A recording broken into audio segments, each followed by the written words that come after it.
Life meets Mindscape.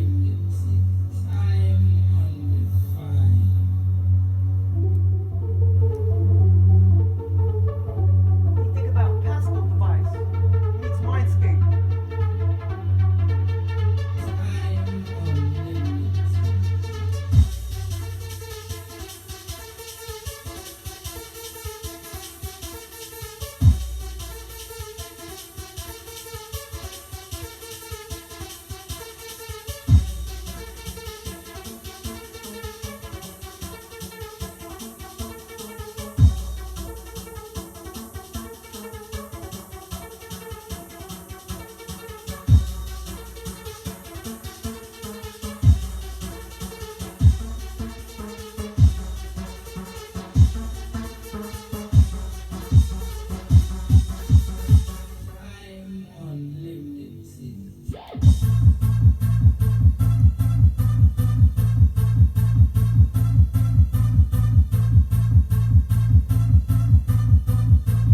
That's the best part of the song. You know what I'm saying, Truman? Okay, so yesterday I had a really good lucid dream when I was on the daybed.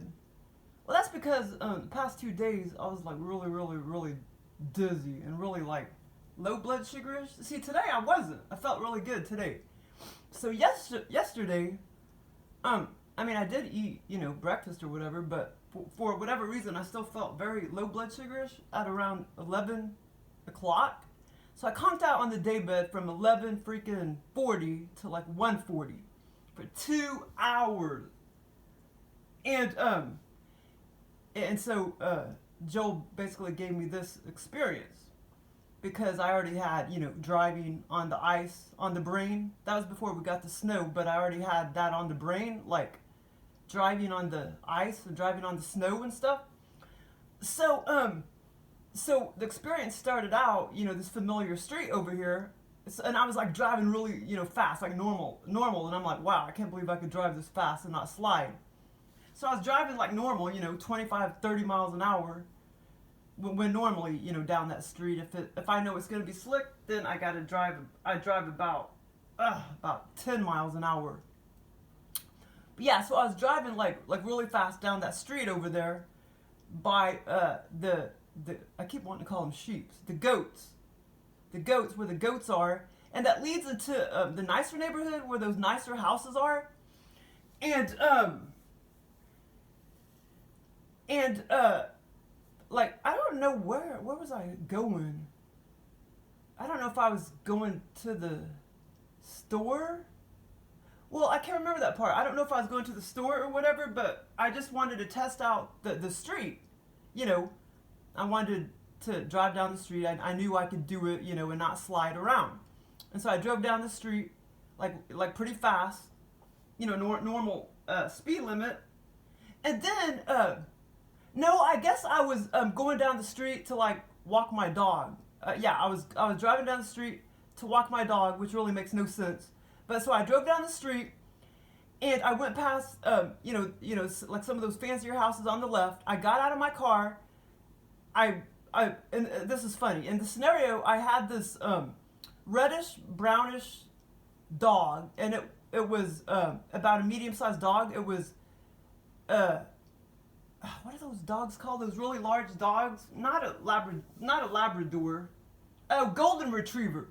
Yeah, it was supposed to be like a golden retriever, except it was like half the size, and it was reddish brownish. And normally you don't see dogs quite that color, like reddish, like brownish. And she was a female, and I used to have like a female beagle a long time ago. But so then I started walking her down the sidewalk. I started walking this dog down the sidewalk. This was my dog, this is funny, a reddish brownish golden retriever, and golden retrievers they can get pretty big, but this was like a medium-sized dog. It wasn't quite as long as like a male golden retriever like my brother had a long time ago. Okay, so then I started walking down the street. Not walking down the street. I was walking my dog on the right side of the sidewalk, and I started walking down the sidewalk, like me and the dog. And the opposite direction. I was driving my car, for whatever reason, I just left my car at the end of that road right there. Okay, and so I started walking my doggy, and then, but then all of a sudden, that house right there, it turned into like a real ritzy, like, I don't know if you want to call it a mansion, but it turned into just this huge, really ritzy house, fancy ass house, and it was really big and everything. And this guy came out and opened this weird half moon shaped door, this real lavish, luxurious door. And I've never seen anything like it in my life, but it was a real fancy, luxurious kind of door and house. And I can't remember what color it was, but I know it was kind of like, I remember what color it was, but it was like a light color, like a light tannish, whitish, something like that. But I can't remember exactly what the material was. Like, it almost seemed like it was some kind of, I don't know, like it didn't even seem like metal. It seemed like pearl, like it was literally made of pearl material, like kind of shiny. And so he opened the door, and I looked inside, and his house was super fancy and ritzy, because I saw like the whole living area and everything. And he was afraid my dog was gonna run in there, and I was just kind of like, oh, hold on, let me just hurry up and get past you, so my dog doesn't run into your house. You know what I mean? And yeah, because he thought my dog was gonna run into the house and, like, I guess shit on his floor or something. Okay, so this is where it gets really weird. But it's so weird because in the scenario, none of this seems weird at all, But after you wake up and stuff, you think how weird it is, and then also it's kind of bizarre because when you're in the scenario, it was so much fun, and it lasts a long, long, long time, and then you're sitting here talking about it, and you're like, well, damn, that you could talk about it in a couple minutes, but yet it lasted so long in the scenario.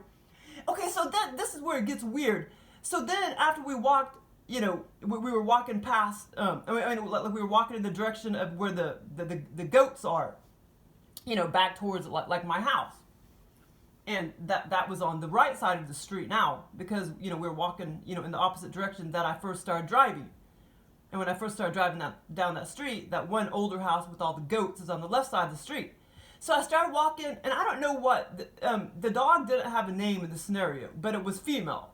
And it was reddish, brownish, but more of a hardcore, like dark reddish, brickish, reddish tint. And so, then, okay, so I was walking the doggy, I finally walked past the real fancy ass freaking, I'll just call it a half mansion house. And with this luxurious, weird, domed, half moon shaped door that just, opened out. It was a huge door. I mean, this door was like, I don't know, like maybe 5.5 feet wide. It was much bigger than just a normal door. And, yeah, okay, and so then after I went past him, after I stopped talking to him and said that, oh, sorry, let me hurry up and pass you so my dog doesn't run into your house. After all that happened, then all of a sudden, my dog shapeshifted into this tall, 7-foot, very skinny woman. She looked familiar, and she was 7 foot tall because I looked up at her, and because I'm almost 6 foot tall, and she was like a foot taller than me. She shapeshifted into the skinny, very slender shoulders, skinny, like female, and I was just looking at her, and I was like, hey, like what's up? And damn it, I can't, right off the top of my head, I did say some other things to her, but it's like I didn't think that was abnormal at all for the dog to shapeshift into this woman. And I know Joel was trying to copy off of somebody that I've seen recently, on a show or whatever. It's just that in the scenario, she was 7 foot tall and very, very skinny, and very skinny shoulder. I'm trying to remember what we talked about, because it almost seemed like I did say some things about some sports or something, and that's very possible because I've had the Olympics on the brain and stuff because Olympics are about on or whatever.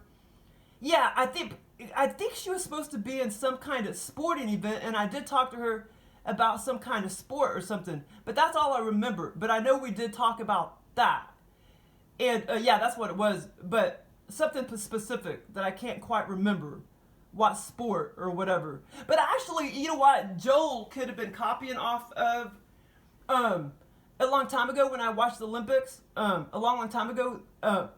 There were these like foreign high jumpers, and they were like freaking, yeah, they were like almost 7 foot tall, and they were high jumpers. So that could have been what Joel was copying off of to try to make her look like a high jumper. But yeah, so I did. She was on my right, because my dog was on the right, and like I said, I was on the left, and we were walking towards the house that had the goats, and then all of a sudden she shapeshifted into that female. The dog did, and like I say, I think we did talk about a specific sport. But anyway, so that's what I talked about, some kind of sporting event. And she said something back to me. And, but it's so weird because like in the scenario, I didn't think that was weird for my dog to shapeshift into this woman. Okay, but anyway, so this morning I had an awesome one too, man. It was very long, very, very, very long. I didn't even go to bed till about 1 a.m. And I still slept really, because sometimes, see, if I go to bed out of range, sometimes I don't sleep very good. If I'm used to going to bed by 11:15, and then then I don't try to go to bed till 1 a.m. Sometimes I don't sleep as good, but I still slept really, really good. And so it started off because I already had snow on the brain, and there was already ice out there in real life, And so Joel, in the scenario, instead of putting snow in my scenario, he freaking put a big ass flood. The road down there. Okay, so I was like driving down Lone Pine Street towards the battlefield. Is that battlefield right there? Yeah, the battlefield intersection. That area right there. But before I got to the intersection, there was, so I want to make sure I got it right. Okay, so I was driving towards the battlefield intersection, and it goes, left and right, or south, it goes east, battlefield, west, battlefield. Yeah, it goes east and west, and, but like way before I got to the intersection, there was a huge, it had rained a lot, and there was a huge flood in the middle of the road. And I was about to drive through it because I saw this man. Somehow I knew it was a guy. I mean, I could see him. This guy, I could see this guy from a far distance. He was in this, it was like a Paseo. It was like an old, really, really small Paseo car. Like, I don't know what those are, 1980s or something. I know my sister had one a long, long time ago. That's what Joel was trying to copy off of. It was this old Paseo car, kind of white with black trim that this guy was driving. And he drove through it. And he got completely submerged. And that's when I thought, hell no, I'm not driving through that. So I turned my ass around, and I wasn't about to drive through that freaking ass flood in the middle of the road. And like I said, I had no idea how deep it was, but I was just going to take my chance until I saw him. He got completely submerged. Now, as far as I remember, he did get out of the car and he was fine. But his whole car got completely submerged. So the water was at least, 5 or 6 feet deep. And so I was like, hell no. So I turned back around and drove the other way. Okay, then all of a sudden, I turned my body around, so to speak, to the left, where straight ahead was still the big puddle of water. To the left, all of a sudden, I'm walking down, or running. I don't know what the hell I'm doing. I don't know if I'm running, walking, flying, or whatever. But I'm walking down Pecker's Beach, and over to the left, I see all these. They were mainly black guys, but they were very, very light-skinned black guys. And they were just like swimming. They were having like a swimming race. They were having a swimming event. And I zoomed in on this one black guy, and he looked older. Like, I'm talking like early 50s. And he was light skinned, and he was he was kind of chunky. I could tell he was very chunky and kind of overweight. But yeah, he was still swimming, swimming, swimming. They all were swimming like they were professionals or something. It was many men, like, I mean, at least 20 men. But like I say, most of them were like black men, but they were very, very, very light skinned black men. And, and, um, and I just honed in on that one guy, and I just noticed like how he seemed kind of fat and stocky, but kind of fat and overweight, and he was still swimming just fine, and they were swimming so fast. And the reason why they were swimming so fast was because, Joel made me think that the current was basically carrying them. So that's why they were able to swim so fast like that. And I was thinking in my head, well, why can't I swim in that water if they're doing it? Because, in the scenario, I knew that, that water was supposed to be dirty, and in real life it's supposed to be dirty, and you're not supposed to try to, get the water in your mouth or whatever. But anyway, so I kind of wanted to swim in it, but in the scenario, I did not hop in and swim in it. But I had thoughts like how I wanted to swim in it because they're doing it, why can't I? But they were having some swimming event. Okay, so then I started walking along, towards, which I know is kind of funny because there's really not an end to that river, but in the scenario, there was an end to the river. And all of a sudden, I came to the end. And there was this beautiful white kitten, but she was about 4 months old, and she looked exactly like Hannah. But I knew it wasn't Hannah, and she was a stray cat. And then all of a sudden, I got closer to the white cat, and I picked it up, and then I realized it was a boy. And then all of a sudden, it became stockier. As I got closer to it and picked it up, it became stockier, and his head became bigger. And I was like, oh, this is a boy white kitty. And I was going to keep it and everything and take it home with me. But at first I didn't know if it had an owner because there were some other, I think some of them were white and some of them black, but there were some other guys, like 5 or 6 guys hanging out right there at the end of the river in, like, I don't know, I think they were lawn chairs or whatever. And then there was a couple people with me, and I was just kind of like, does that cat have an owner? Because I don't want to, take it if it has an owner.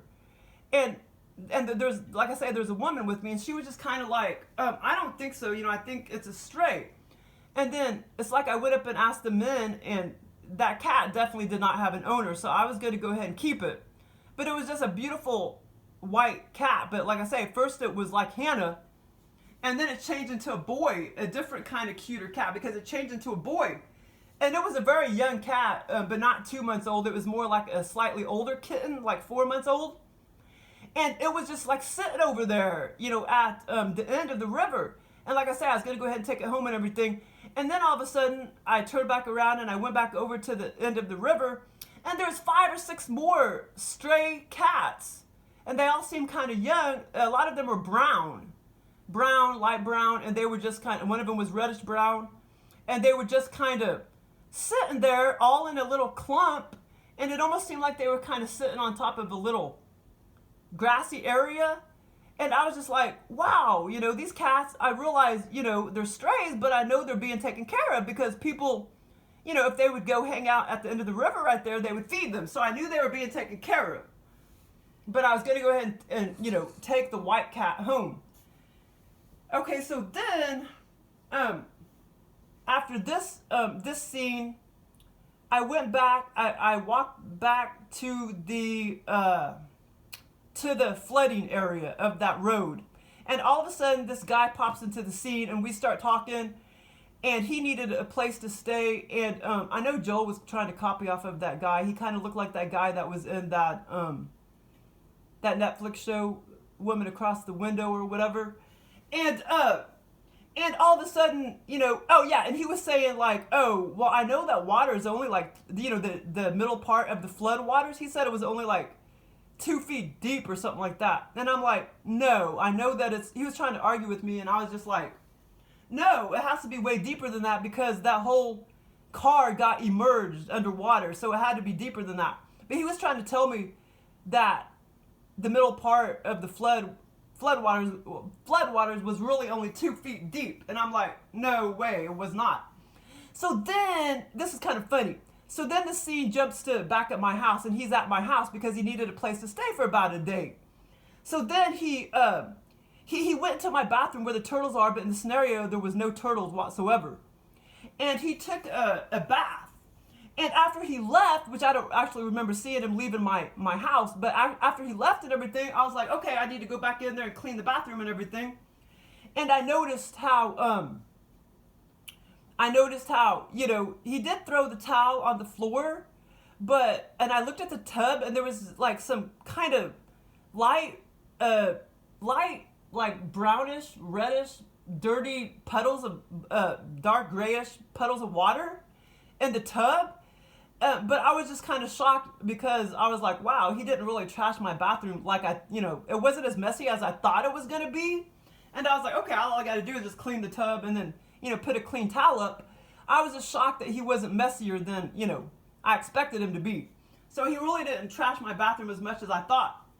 But, okay, so then, okay, let me make sure I'm not forgetting anything. I know there's a couple more scenes and I don't want to forget anything. Okay, so it was the guy. Okay, and then there was one or two more scenes after that. Okay, so then I'm back at where the flood area is. Walking around where the flood area is. Then all of it, okay, hold on, because I know that the very last part I think I'm forgetting, but hopefully it'll come back to me. Okay, so the third part of the scene, I'm back at the flood waters and I'm hanging around the grassy area, outside of the flood waters, right there on Lone Pine Street. And Joel has given me experiences like this millions of times before, right there on that same general area of Lone Pine Street. Then a woman is standing over there, and she looked very familiar too. She was a little bit stocky and not exactly short. She was kind of tall too, but maybe not as tall as me. But she was a little bit stocky and she looked familiar. And so then I start talking to her. And then after that, there was like some other parts of the scene that was kind of sexual and stuff. But anyway, so we started talking and everything. But actually, the sexual part happened just kind of right there as we were standing up. It was I don't know. It was like a person that I didn't know very well. But like all of a sudden, the person starts getting fresh with me. But anyway, it's just kind of weird. It was just right there, right there as we were talking and everything. But anyway, so then, after all of that, but that part was kind of cool and everything. Okay, so after that, then, okay, this is the part I'm trying to remember because I end up, she takes me, let's see. Because I know we try to have some kind of dinner. Okay, well then all I know is the last part, it's like I end up at her, like where she lived. I can't remember if it was exactly a house or what it was. And we were inside and everything, and then she was about to cook me dinner and stuff. And then that's when, I was just kind of like, well, I can't really eat this, can't eat that, blah, blah, blah, blah. But damn it, I'm trying to remember, because I know it seemed like there was some Mexican pastries in the scene. Those Mexican pastries that I love, those moletas or whatever. Well, Mexicans call them something different, but when I used to buy them at HEB, if you looked on the package, they were called molettes or something like that. They're those round pastry, round bread that has those squares of like sugar on top, and they're really, really, really good. Yeah, because I know there was some kind of Mexican bread in the scenario. But anyway, okay, I'm trying to remember some fine details at the end of the scenario when I was in her house or whatever it was. Because there was a couple other people too, but I was just kind of shocked, I guess, because I hardly knew this person. And then I'm thinking, well, I didn't know you were blah, blah, blah, blah. And but anyway, Joel gives me a lot of sex and romance and stuff. And they know exactly what, you like and all that, I mean, if you like 80-year-olds, they're going to put 80-year-olds in your scenario. If you like 5-year-olds, they're going to put 5-year-olds in your scenario. You know what I mean? It don't matter. They resonate exactly how your personality is. And, I mean, they get it to a T and beyond. I mean, it feels so much better in that dimension than in this dimension. But anyway, so this person started getting all fresh with me and shit, and it kind of got sexual. But that was all when we were just standing up over there near the floodwaters. And I was just thinking, I was just shocked because I didn't know she swung that way. You know what I'm saying? And, but yeah, it was wild. But like I say, the last part of the scenario when I was in her house or whatever it was, the living room or whatever it was, I know I'm forgetting some fine details, but I know it had something to do with the food and stuff like that. Damn it. If some more parts come to me. But like in the scenario, I mean, it just lasted so long. I mean, it was just such a long, you know, time. And so that's why then when you wake back up and everything, too many hours pass by, then, you know, you start to forget tiny details and shit. But even though you could still talk about it in 10 or 15 minutes.